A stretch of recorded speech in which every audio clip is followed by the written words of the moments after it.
This is Radio Taiwan International.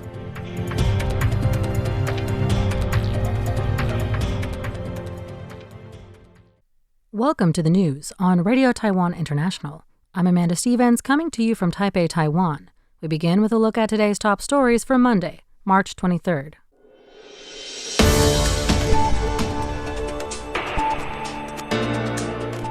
The president says only determination, perseverance, and strength can safeguard Taiwan's democracy and freedom. The Foreign Ministry thanks the United States UN ambassador for their continued support. And President Lai Ching-te is open to restarting nuclear power amid new challenges. But first, today's top story.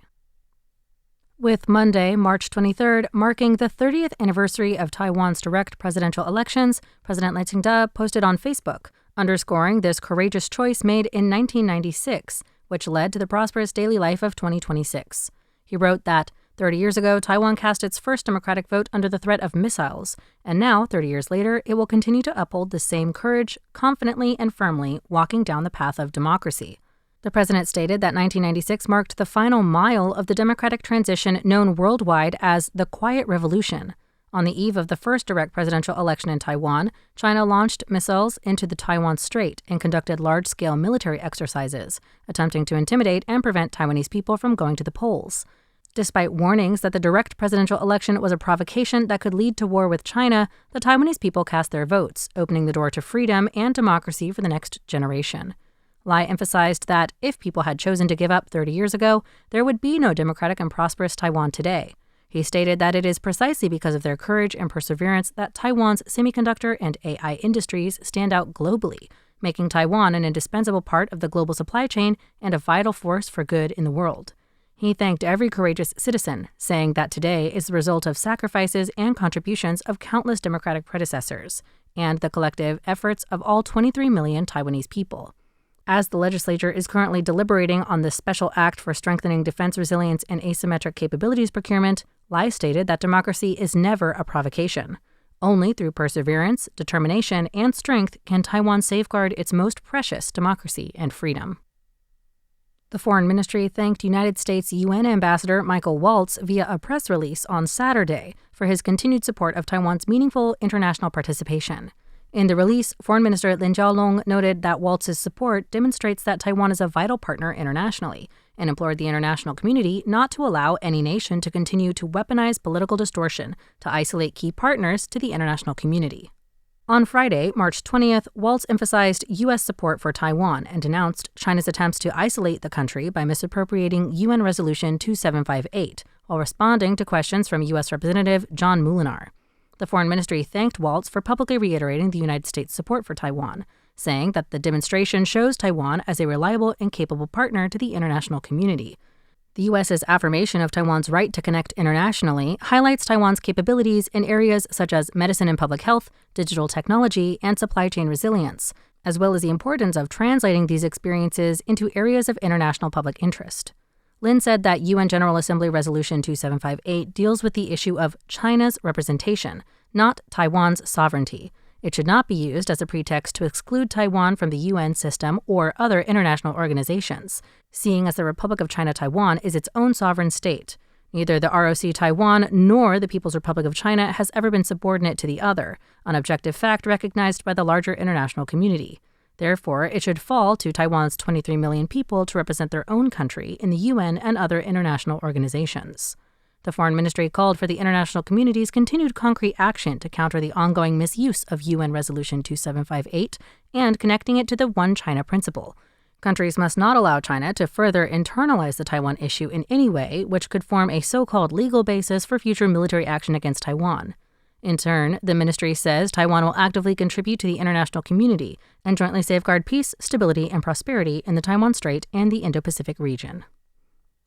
President Lai Ching-te stated in an interview on Sunday that the government is shifting to an open stance on restarting nuclear power to help Taiwan better tackle economic growth, AI demands, climate change, and geopolitical shifts. Lai remarked that Taiwan has entered a new situation, marked by significant economic growth, driving higher-than-expected electricity demand for AI computing centers.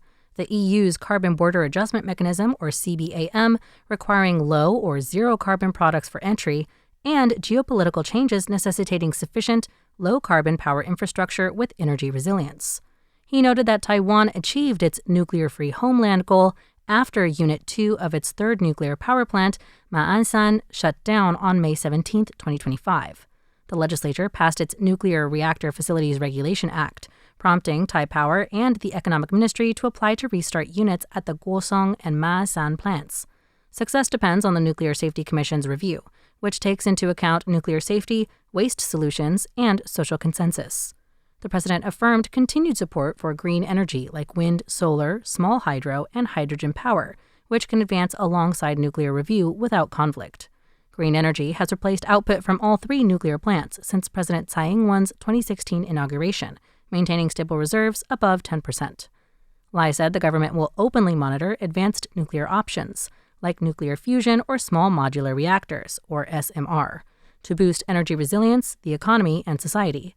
Addressing party doubts on shifting from a nuclear-free homeland stance, he reiterated that this goal was already met post-shutdown.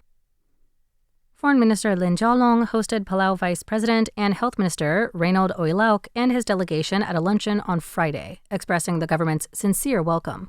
Lin stated that Taiwan will continue to work together with Palau to promote the well-being of their people and the prosperity of their nations, and thanked Oilauk for advocating for Taiwan at last year's World Health Assembly, helping Taiwan gain international participation.